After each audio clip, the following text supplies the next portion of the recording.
అదే direct kit కావాలంటే మా హీరో దగ్గరకు వస్తాం. ఈసారి సంక్రాంతికి ఎలా ఉంటది అన్న థియేటర్ లో? సంక్రాంతికి ఎట్లుంటదని మీకు తెలియదు అన్న, అట్లనే ఉంటది.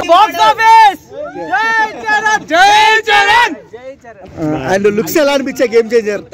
లుక్స్ అంటే మాత్రం మాట్లాడితే లుక్స్ లో మెయిన్ మా రామ్ చరణ్ తప్పితే ఎవరు లేదు టాలీవుడ్ లో. ఏ పెద్ద హీరో అయినా ఉన్నా గానీ లుక్స్ పరంగా మా వాడు తప్పితే ఎవరు కట్అవుట్ చూసి డైరెక్టర్ షాక్ అవుతారు. మీరు చూసుకోండి కావాలంటే. చాలా మంది హీరోలు అన్నారు రామ్ చరణ్ కట్అవుట్ ఉన్నట్టుగా ఏ కట్అవుట్ ఏ హీరో ఉండదని తెలుగులో అందరూ చాలా మంది అంటారు.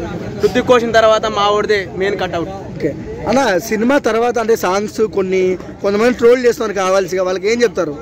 ట్రోల్ సార్ ఎప్పుడు ట్రోల్ చేసుకుంటారు అన్న. మా రామ్ చరణ్ ఒకటే అన్నాడు, ఇలాంటివి మేము పట్టించుకోం, మాదంతా పాజిటివ్ ఉంటది, ఎంత అయినా మా బ్లడ్ కాబట్టి మాకు ఈయనే దేవుడు, ఈయన తప్పితే మాకు ఎవరు లేరు. అది ఏ హీరో గురించి మేము మాట్లాడాం, మా just Ram Charan. Johnny master తో సాంగ్ ఉంది కదా ఒకటి, ఇలాంటి ఎక్స్పెక్టేషన్స్ ఉన్నాయి డాన్స్? జానీ మాస్టర్ సాంగ్ అదిరిపోద్దని చాలా టాక్ అవుతుంది. చాలా మంది యాక్టర్స్ కొంత విజువల్ వండర్ అంటున్నారు కదా. విజువల్స్ వండర్ అని మన శంకర్ అంటేనే విజువల్స్ వండర్స్. థ్యాంక్స్ అన్న.